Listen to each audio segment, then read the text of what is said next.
जय Hind defence lovers. आज की टॉप हेडलाइंस कुछ इस प्रकार है। भारतीय वायुसेना का सुखोई Su-30 MKI हुआ क्रैश। भारत की एक और ड्रोन कंपनी बना रही है ईरान के शाहिद जैसे एडवांस अटैक ड्रोन। भारतीय नौसेना द्वारा यूएस को ईरान की शिप के बारे में इंटेलिजेंस प्रोवाइड करने की रिपोर्ट्स हैं फर्जी। ईरान के ड्रोन्स को काउंटर करने के लिए यूएस ने यूक्रेन से मांगी मदद और ईरान ने कंफर्म किया कि वो यूएस के सामने पीछे नहीं हटेंगे।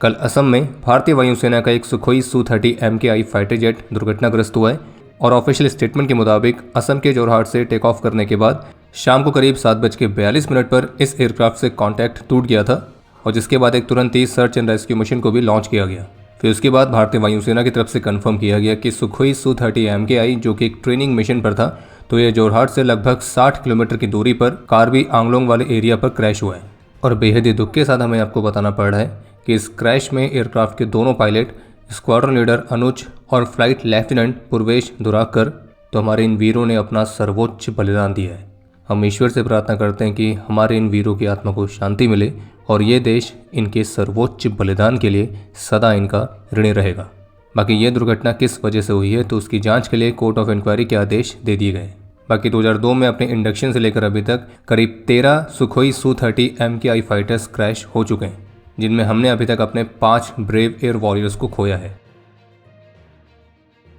Bengaluru based firm Flying Wedge Defence and Aerospace की तरफ से अनाउंस किया गया कि उन्होंने सफलतापूर्वक अपने एक नए किलर ड्रोन जिसका नाम है FWD यामा, तो उसकी टेस्टिंग कंडक्ट करी है। और कंपनी का क्लेम है कि उनका ये जो यामा ड्रोन है तो ये भारत का पहला ऑटोनॉमस स्वार्म इंटरसेप्टर है और जिसे काउंटर ड्रोन वॉरफेयर से लेकर C-8 मिशंस तक के लिए डिज़ाइन किया गया है। और कंपनी का दावा है कि उनका जो एक किलर ड्रोन है तो ये लो कॉस्ट ड्रोन्स की तरफ से उभरने वाले खतरे को काउंटर करने के लिए एक precision aerial interception capability offer करता है, और वो भी किसी conventional missile based air defence system की तुलना में कम कीमत पर। और उनका ये भी दावा है कि उनका जो इंटरसेप्टर है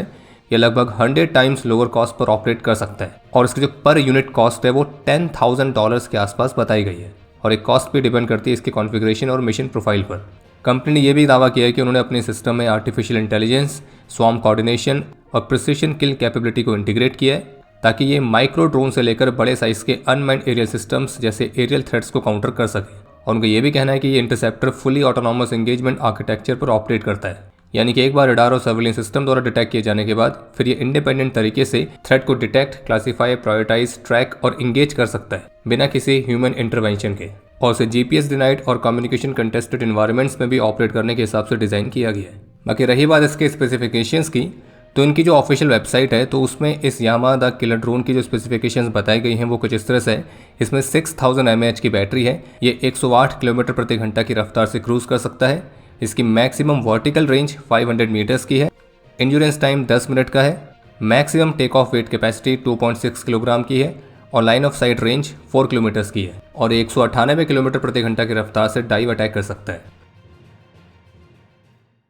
तो जैसे कि अभी हाल ही में श्रीलंकन कोस्ट के पास यूएस नेवी की सबमरीन ने ईरानियन नेवी की वॉरशिप आयरिस डेना पर टॉर्पेडो से हमला किया था जिसमें 87 सेलर्स की जान चली गई थी। और चूंकि वो वॉरशिप भारत के इन्विटेशन पर इंटरनेशनल फ्लीट रिव्यू में पार्टिसिपेट करने के लिए भारत भी आई थी और जब वो वापस ईरान जा रही थी तब उस बीच इंटरनेशनल वाटर्स में उस पर यह हमला हुआ। लेकिन कुछ ये दावा करने लगे कि वो हमारी मेहमान थी और भारतीय नौसेना की जिम्मेदारी थी उसको बचाना, और भी इस तरह के कई नैरेटिव्स चल रहे थे। हालांकि इस मामले पर भारतीय नौसेना ने स्टेटमेंट जारी करके सारी चीज़ें क्लियर कर दी थी कि पहला तो ये कि इंसिडेंट जहाँ पे हुआ वो श्रीलंका के सर्च एंड रेस्क्यू जोन में आता है। दूसरा ये कि उस शिप की तरफ से डिस्ट्रेस कॉल भारत को नहीं बल्कि श्रीलंकन अथॉरिटीज़ को मिला था और जब श्रीलंकन अथॉरिटीज़ ने भारत को बताया तो भारत ने तुरंत ही उस पर एक्शन भी लिया। और अगर ईरानियन शिप ने वो मदद भारत से पहले मांगी होती तो इस बात की पूरी संभावना है कि भारतीय नौसेना तब भी सेम ही एक्शन लेती। और भारतीय नौसेना के क्लैरिफिकेशन के बावजूद भी अभी भी कुछ हैं जो अपना ही एक नैरेटिव बिल्ड करने में लगे हुए हैं और इसी का फायदा भी उठाया जा रहा है भारत के एडवर्सरीज द्वारा, और जो कि अब एक नया तरह का प्रोपेगेंडा रन कर रहे हैं इसी घटना को लेकर, जिसमें कुछ फर्जी मीडिया रिपोर्ट्स कुछ फर्जी सोर्सेज के हवाले से ये दावा करते हुए दिख रहे हैं कि ऐसा हो सकता है कि ईरानियन वॉरशिप की जो जानकारी है उसके बारे में इंटेलिजेंस भारतीय नौसेना ने यूएस को दी थी और उसमें वो कह रहे हो सकता है, यानी कि इसमें वो केवल कंफर्म नहीं कर रहे हैं, ये केवल उनका अपना ही अनुमान है। लेकिन उसी फर्जी रिपोर्ट को लेकर कुछ ये मान के बैठे हुए हैं कि भारतीय नौसेना ने ही ईरानियन वॉरशिप की इंटेलिजेंस यूएस को प्रदान करी थी, फिर जिसके बाद यूएस की सबमरीन ने उस पर हमला किया और इसी फर्जी प्रोपेगेंडा पर टॉप गवर्नमेंट सोर्सेस ने क्लियर किया है कि ये सारी रिपोर्ट फर्जी है, निराधार है और बेतुकी है और भारत की तरफ से यूएस को इस तरह की कोई भी इंटेलिजेंस या इनपुट प्रोवाइड करने का प्रश्न ही नहीं उठता है और इसलिए सारे दावे पूरी तरह से निराधार हैं। और जैसे कि हमने आपको पिछले अपडेट में भी कहा था कि जो यूएस है वो ग्लोबली ईरान की शिप्स को ट्रैक करता है और चूंकि अभी वो पूरी तरह से ईरान के साथ वॉर में ही है तो निश्चित रूप से ईरान की शिप्स यूएस के टारगेट में हैं, उसी तरह से जिस तरह से यूएस के शिप्स भी ईरान के टारगेट में होंगी। लेकिन इस पूरे मामले पर जिस तरह से एक फर्जी नैरेटिव बिल्ड करके भारतीय नौसेना को ही इसमें घसीटने का प्रयास किया जा रहा है तो इस तरह के फर्जी प्रोपेगेंडा से सावधान रहें और अपनी फोर्सेस पर और उनकी स्टेटमेंट पर विश्वास रखें और इंसिडेंट से जुड़े हुए सारे तथ्यों को खुद से देखें, खुद से समझें और खुद के मस्तिष्क का इस्तेमाल करके किसी भी निष्कर्ष पर पहुंचें। बाकी हाँ, जैसे कि हमने पिछले अपडेट में भी कहा था कि यूएस ने जिस तरह से ईरान की शिप को टारगेट किया बिना किसी चेतावनी के, तो यूएस का वो एक्शन सही था या नहीं था तो इस पर सबके अपने अपने विचार हो सकते हैं। और जैसे कि ईरान ने भी यूएस को क्रिटिसाइज करते हुए कहा है कि चूंकि ये वॉरशिप भारत द्वारा होस्ट की जाने वाली एक्सरसाइज में पार्टिसिपेट करने के लिए आई थी तो इसलिए इसमें ऐसे कोई ज़्यादा हथियार नहीं थे, अनआर्म्ड थी और इसमें अधिकतर ट्रेनिंग ऑफिसर्स ही थे। और जब ये वापस जा रही थी तब अमेरिका ने एक अनआर्म्ड वेसल्स पर जिसपे केवल ट्रेनिंग ऑफिसर सवार हैं उस पर हमला किया और वो भी बिना किसी चेतावनी के। और यूएस का जो एक्शन है ये इंटरनेशनल लॉ का गंभीर उल्लंघन करता है और ये एक तरह का वॉर क्राइम है। और हाँ, इस बात में कोई संदेह नहीं है कि निश्चित रूप से एक बेहद दुर्भाग्यपूर्ण घटना है क्योंकि इसमें कई सारे यंग ईरानियन सेलर्स की जान गई है जो कि केवल एक एक्सरसाइज में पार्टिसिपेट करने के लिए आए थे। लेकिन फिर भी इस इंसिडेंट के लिए भारतीय नौसेना को जिम्मेदार मानना तो ये चीज़ कहीं से भी जस्टिफाई नहीं होती है। और देखा जाए तो ईरान के ऑफिशियल्स भी इस घटना के लिए भारत को जिम्मेदार नहीं ठहरा रहे। और ईरानी नेवी की शिप पर हमला हुआ है 4 मार्च को और वो शिप भारत से 25 फरवरी को ही रवाना हो चुकी थी। और जब वो रवाना हुई तब तो किसी को भी नहीं पता था कि 28 फरवरी से ईरान का यूएस और इसराइल के साथ एक वॉर छिड़ जाएगा। यूएस की तरफ से एक स्टेटमेंट जारी की जाती है जिसमें वो ये कहते हैं कि ईरान कॉन्फ्लिक्ट की वजह से जो ग्लोबल सप्लाई पर प्रेशर बना हुआ है तो उसको आसान बनाने के लिए वे भारत को रशिया से ऑयल खरीदने के लिए 30 दिन की और टेम्परेरी छूट दे रहे हैं। और बस यूएस की स्टेटमेंट सामने आने के बाद फिर एक नया तरह का नैरेटिव शुरू हो जाता है कि अमेरिका भारत को बता रहा है कि ऑयल कहाँ से खरीदना है, कहाँ से नहीं खरीदना है और अमेरिका एक तरह से हम पे एहसान कर रहा है, हमको 30 दिन की छूट देंगे। लेकिन इस बीच कोई भी ये प्रश्न नहीं पूछ रहा है कि अगर अमेरिका ये स्टेटमेंट जारी नहीं करता और ये सो कॉल्ड 30 दिन की छूट नहीं देता तो क्या अगर भारत को जरूरत पड़ती तो रशिया से ऑयल नहीं खरीदता? हमें उम्मीद है कि इसका उत्तर आप सभी को पता ही है कि अमेरिका चाहे छूट दे या ना दे, सैंक्शंस लगाए या ना लगाए, भारत करेगा वही जो भारत के इंटरेस्ट में होगा। अगर भारत के इंटरेस्ट में रशिया से ऑयल खरीदना है तो भारत खरीदेगा, अगर नहीं है तो नहीं खरीदेगा। और जबकि यूएस ने जब स्टेटमेंट जारी करी तो उससे पहले ही लगभग 2 दिन पहले ऑलरेडी मीडिया रिपोर्ट्स देखने को मिली थी जिनमें बताया गया था कि रशिया का यह कहना है कि अगर मिडिल ईस्ट की सिचुएशन और भी खराब होती है, ग्लोबल ऑयल फ्लो डिस्टर्ब होता है तो ऐसे मामले में रशिया भारत के एनर्जी सप्लाईज को पूरी तरह से सपोर्ट करने के लिए तैयार है। और जबकि कल भी रिपोर्ट आई थी जिनमें शिप ट्रैकिंग डेटा के हवाले से बताया गया था कि 2 रशियन ऑयल कार्गो जो कि कहीं और जा रहे थे तो उनकी डेस्टिनेशन भारत की तरफ स्विच हो चुकी है। तो बात सीधी सी है कि अपने एनर्जी रिक्वायरमेंट्स के लिए भारत अमेरिका के किसी अप्रूवल के इंतजार में नहीं था। और जबकि आज भी गवर्नमेंट सोर्सेज के हवाले से कहा गया है कि हम इस बात का निर्णय खुद ही लेते हैं कि हमें अपनी एनर्जी कहाँ से लेनी है। और सोर्सेज का ये कहना है कि जो रशिया है वो हमारे लिए एनर्जी का टॉप एक्सपोर्टर बना रहेगा।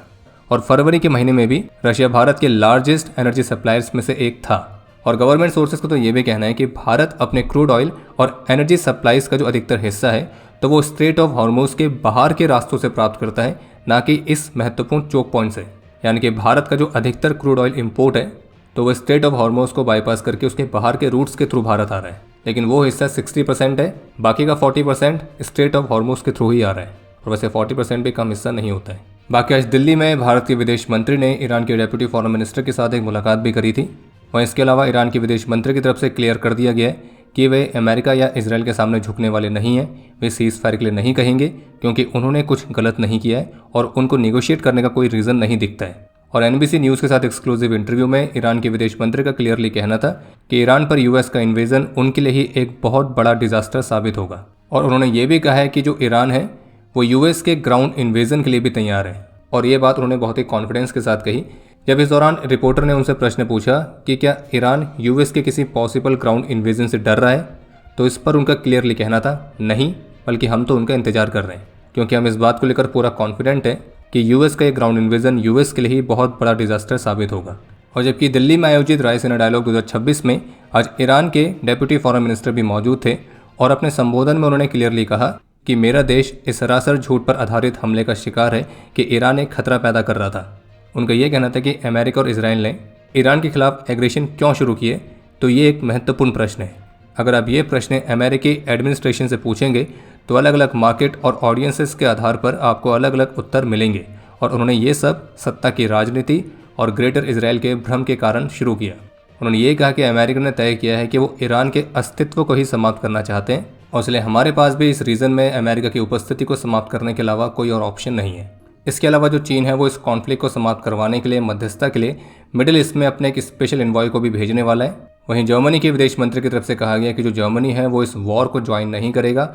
और ना ही ईरान में रिजीम चेंज वाले मेजर्स को सपोर्ट करेगा। बाकी यूएस, इजराइल, ईरान इनका एक दूसरे पर प्रहार जारी है। इजराइल की मिलिट्री की तरफ से बताया गया है कि करीब 50 इजरायली एयरफोर्स फाइटर जेट्स का इस्तेमाल करके ईरान के सुप्रीम लीडर के अंडरग्राउंड मिलिट्री बंकर को भी डिसमेंटल कर दिया है, और उसकी एक फुटेज भी जारी की गई है। जबकि एक डेटा ये सामने आया है कि ईरान के खिलाफ यूएस और इजराइल के इस कैंपेन में फर्स्ट 36 आवर्स में 3000 से अधिक प्रिसीशन गाइडेड म्यूनिशंस और इंटरसेप्टर्स कंज्यूम हो चुके हैं। ईरान ने भी अपने कुछ और नए अटैक ड्रोन्स को तैनात कर दिया है, जैसे कि हदीद 110 जो कि शाहिद 136 ड्रोन का ही एक एडवांस्ड वर्जन है, और ये 510 किलोमीटर प्रति घंटा की रफ्तार से उड़ सकता है, और ये 30 किलोग्राम तक के वॉरहेड को कैरी कर सकता है, और इसे विशेष रूप से एयर डिफेंस सिस्टम्स को ही नाकाम करने के लिए डिज़ाइन किया गया है। इसके अलावा एक नई फुटेज काफ़ी ज़्यादा वायरल हो रही है, जिसमें क्लेम किया जा रहा है कि ये उस इंसिडेंट की है जब कुवैत के F-18 फाइटर जेट ने गलती से यूएस एयरफोर्स के ही F-15 फाइटर जेट को क्लोज रेंज इंगेजमेंट में शॉट डाउन कर दिया था। और इस फुटेज में जो एक एयरक्राफ्ट है वो मिसाइल लॉन्च करता हुआ दिख रहा है,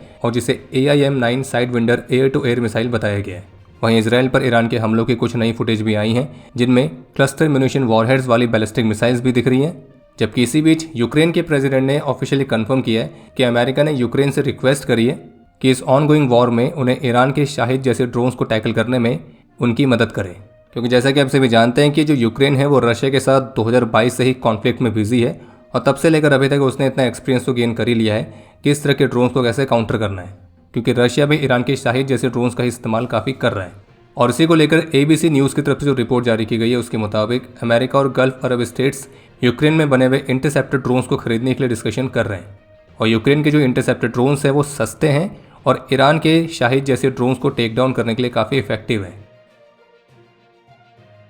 तो इस बात में तो कोई संदेह नहीं है कि वेस्ट एशिया का जो क्राइसिस चल रहा है तो उसमें ईरान के शाहिद ड्रोन्स काफ़ी ज़्यादा चर्चा का विषय बने हुए हैं, इतना ज़्यादा कि अब यूएस को यूक्रेन से मदद मांगनी पड़ रही है इन ड्रोन्स को काउंटर करने के लिए। लेकिन इन्हीं सब स्थितियों को देखते हुए भारत की कंपनीज भी इसी तरह के लॉन्ग रेंज के अटैक ड्रोन्स पर काम कर रहे हैं, जिसमें से एक परियोजना के बारे में हमने पिछले अपडेट में बताया था, जिस पर Bengaluru based firm new space research and technologies काम कर रही है, और उनके इस अटैक ड्रोन का नाम है शेषनाग 150, जिसको लेकर कहा गया था कि इसके जो टेस्ट है वो जल्द ही कंप्लीट होने वाले हैं। और अब इसी बीच भारत की एक और ड्रोन स्टार्टअप जिसका नाम है IG डिफेंस, तो उन्होंने अपनी काल नाम की परियोजना को अनवील किया है, और इस परियोजना के तहत वे भी लॉन्ग रेंज के स्ट्राइक ड्रोन की कैटेगरी पर काम करेंगे, और अपने इस नए अनमैन्ड कॉम्बैट प्लेटफॉर्म की उन्होंने पहली झलक भी हाल ही में रिवील करी है। और उनका जो काल कॉम्बैट ड्रोन है तो इसकी रेंज लगभग 1000 किलोमीटर्स तक होगी, इंड्योरेंस टाइम लगभग 3 से 5 घंटे का, और इसे भी long range one way attack drone की तरह इस्तेमाल किया जाएगा, जो कि दुश्मन की टेरिटरी में डीपली ट्रैवल करने में सक्षम होगा, उसके टारगेट एरिया को मॉनिटर कर सकेगा, और अगर जरूरत पड़ेगी तो अपने फ्लाइट पाथ को एडजस्ट भी कर पाएगा, और सबसे इफेक्टिव मूवमेंट पर फिर टारगेट पर स्ट्राइक करेगा। और इसे कुछ महत्वपूर्ण टारगेट्स जैसे कि radar installations, logistics hub, strategic facilities और ऐसे अन्य हाई वैल्यू मिलिट्री एसेट्स तो उनको डिस्ट्रॉय करने के हिसाब से डिज़ाइन किया जाएगा। इसके अलावा एक अपडेट ये है कि केंद्रीय गृह मंत्रालय ने सेंट्रल आर्म पुलिस फोर्सेस और असम राइफल्स से भारत के एलीट एनर्जी में शामिल होने वाले ट्रूप्स के लिए जो डेप्यूटेशन पीरियड है उसे 5 वर्षों से 7 वर्षों तक बढ़ा दिया है। यानी कि पहले जो एनर्जी में ट्रूप्स 5 वर्षों तक ही सर्व करते थे, अब वे 7 वर्षों तक सर्व कर पाएंगे। और ये निर्णय इसलिए लिया गया क्योंकि एनर्जी ने ही अपने एक्सपीरियंस कमांडोज को रिटेन करने के लिए उनके लंबे कार्यकाल की रिक्वेस्ट करी थी, ताकि उनके जो स्पेशलाइज स्किल्स हैं वो प्रिजर्व हो सकें। बाकी अगर आपको ये जानना है कि एनर्जी में शामिल होने की कंडीशंस क्या रहती हैं, क्या एलिजिबिलिटी क्राइटेरिया है, तो उसके लिए हमने डेडिकेटेड वीडियोस पहले बनाई हैं, तो आप उनको देखकर जानकारी प्राप्त कर सकते हैं। बाकी एक अपडेट ये है जिसमें इकोनॉमिक टाइम्स की तरफ से रिपोर्ट जारी करके बताया गया है कि ग्लोबल इवेंट्स की वजह से भारत रशिया से जो अकोला क्लास की तीसरी न्यूक्लियर पावर अटैक सबमरीन को लीज पर ले रहा था, तो अब वो सबमरीन भारत को 2028 तक ही मिल पाएगी। वहीं भारत का जो अपना खुद का स्वदेशी न्यूक्लियर अटैक सबमरीन वाला प्रोग्राम है, तो उसके तहत पहली वैसल भारत को 2036 तक मिलनी है, और इसके लिए भारत की जो अंडर वाटर स्ट्राइक कैपेबिलिटी है तो उसको एक लंबे गैप का सामना करना पड़ रहा है। इसके अलावा एक अपडेट यह है जिसमें UN की तरफ से बताया गया कि अफगानिस्तान में पाकिस्तानी फोर्सेस के हमलों में 55% तक की कैजुअलिटी सिविलियंस की हुई है और उसमें भी अधिकतर महिलाएं और बच्चे हैं। और ये आंकड़ा है 26 फरवरी से 5 मार्च 2026 तक का। बाकी एक अपडेट ये है जिसमें यूएस की सेंट्रल कमांड की तरफ से बताया गया कि यूएस फोर्सेस ने आज ईरान के एक ड्रोन कैरियर को भी डुबोया है जो कि लगभग वर्ल्ड वॉर 2 एयरक्राफ्ट कैरियर के साइज का था। बाकी सदर्न इराक में यूएस फाइटर जेट के शॉट डाउन होने वाली रिपोर्ट्स को भी यूएस की सेंट्रल कमांड ने खारिज किया है और उनका कहना है कि यह रिपोर्ट सच नहीं है। और यूएस के सेंट्रल कमांड के मुताबिक पास्ट 72 आवर्स में उन्होंने ईरान में 200 के आसपास टारगेट्स पर स्ट्राइक करी है और कम से कम 30 ईरानियन वेसल्स को डिस्ट्रॉय किया है। वहीं इसी बीच प्रेसिडेंट ट्रंप की तरफ से कहा गया है कि ईरान के अगले सुप्रीम लीडर को चूज करने वाली प्रक्रिया में वे भी शामिल होना चाहते हैं। और जबकि वेस्टर्न मीडिया रिपोर्ट्स के मुताबिक यूएस इन्वेस्टिगेटर्स का मानना है कि ईरान में जो गर्ल्स स्कूल पर स्ट्राइक हुई थी तो वह संभावित रूप से यूएस फोर्सेस के ऑपरेशन में हुई थी। बाकी किस टाइप के म्यूनिशन इस्तेमाल किया गया था, यूएस ने स्कूल पर स्ट्राइक करी क्यों, तो इसके बारे में कोई भी डिटेल्स अभी तक शेयर नहीं की गई है। और इस स्ट्राइक में लगभग 150 स्टूडेंट्स की जान गई है। और अब समय है आज के इतिहास का। आज के दिन 2016 में आईएनएस विराट के साथ हुई दुर्घटना में chief mechanical engineer Ashu Singh ने अपना सर्वोच्च बलिदान दिया था और इन्हें मरणोपरांत शौर्य चक्र से सम्मानित किया गया। आज के दिन 1967 में 4 असम राइफल्स के राइफलमैन खरका बहादुर थापा ने भी अपना सर्वोच्च बलिदान दिया। और आपके लिए आज का प्रश्न है कि भारत के एलीट एनर्जी फोर्स का प्राइमरी रिस्पॉन्सिबिलिटी क्या रहती है। और अब समय है आज के टॉप 3 कमेंट्स का जो ये रहे आपकी स्क्रीन पर।